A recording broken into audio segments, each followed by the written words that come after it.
ये हैं भारत के 5 सबसे महंगे कथावाचक। किसी की फीस लाखों में है तो किसी की करोड़ों में। नंबर 1, जया किशोरी।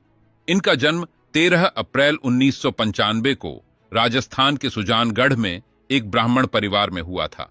उनका रियल नाम जया शर्मा है और उन्हें किशोरी की उपाधि दी गई है, इसीलिए वह अपने नाम में जया किशोरी का इस्तेमाल करती हैं।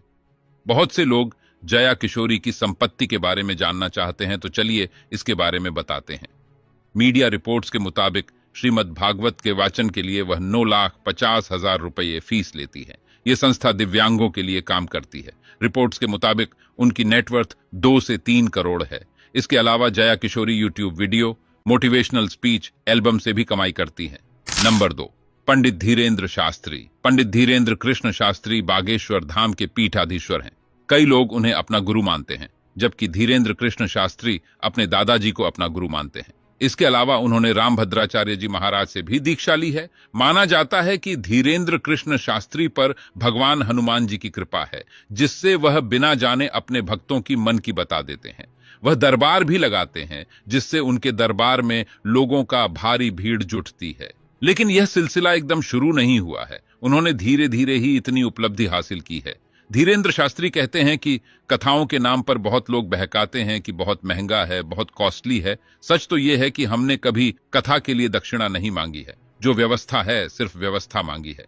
नंबर 3, पंडित प्रदीप मिश्रा। इनकी संपत्ति कितनी है, इसकी कोई आधिकारिक जानकारी अब तक उपलब्ध नहीं है। लेकिन जैसा कि आप लोग जानते हैं कि प्रदीप मिश्रा किसी भी प्रकार भक्ति से जुड़े हुए प्रोग्राम में कथावाचन करते होंगे, तो जिसके लिए लाखों रुपए फीस के तौर पर चार्ज जरूर लेते होंगे। ऐसे में उनकी संपत्ति भी लाखों में जरूर होगी। इसके अलावा इनका खुद का यूट्यूब चैनल भी है, जहां पर लाखों की संख्या में व्यूज आते हैं। ऐसे में इनकी इनकम भी लाखों में होती होगी। वहीं अगर हम पंडित प्रदीप मिश्रा की संपत्ति कितनी है, इसकी कोई आधिकारिक जानकारी अब तक उपलब्ध नहीं है। लेकिन वहीं अगर हम उनके फीस की बात करें तो एक कथा का तकरीबन 7 से 8 लाख रुपए लेते हैं। नंबर 4, अनिरुद्धाचार्य जी महाराज। अनिरुद्धाचार्य जी का जन्म 30 सितंबर 1990 को जबलपुर मध्य प्रदेश भारत में हुआ था। उनके माता पिता अध्यात्म से जुड़े हुए थे और बचपन से ही वह भी अध्यात्म में रुचि रखते थे। छोटी से उम्र में उन्होंने हनुमान चालीसा कंठस्थ कर लिए था। श्रीमद् भगवत और रामचरितमानस जैसे ग्रंथ और पुराण का अध्ययन कर लिया था। अपनी स्कूल की शिक्षा प्राप्त करने के पश्चात वे वृंदावन चले आए और बाद में उन्होंने संत गिरिराज शास्त्री महाराज से दीक्षा प्राप्त की तथा सनातन धर्म का प्रचार करने लगे। महाराज जी के द्वारा कथा करवाने का पूरा खर्च 12 से 15 लाख रुपए तक अनुमानित है।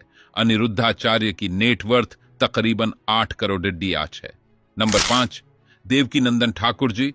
18 साल की उम्र में दिल्ली के श्री राम मंदिर में श्रीमद् भागवत महापुराण के उपदेश लोगों को दिए। ये अभी तक Hong Kong, Singapore, Thailand, Malaysia, Denmark, Sweden, Norway और हॉलैंड जैसी जगहों में अपने कथाएं सुना चुके हैं। इन्होंने विश्व में शांति के लिए सेवा चैरिटेबल ट्रस्ट की स्थापना की। इनकी विश्व शांति सेवा चैरिटेबल ट्रस्ट का उद्देश्य सांस्कृतिक और आर्थिक रूप से क्षेत्र की हवा में खुशी को बनाए रखना है। इसलिए श्री ब्राह्मण महासंघ ने परम पूज्य श्री देवकीनंदन ठाकुर जी महाराज को आचार्येंद्र के पद के साथ सम्मानित किया है। देवकीनंदन ठाकुर जी की नेटवर्थ लगभग 5 से 7 करोड़ DH है। महाराज देवकीनंदन विश्व शांति सेवा चैरिटेबल ट्रस्ट के संस्थापक हैं। इंटरनेट पर मिली जानकारी के अनुसार वह एक कथा करने की फीस 10 से 12 लाख लेते हैं।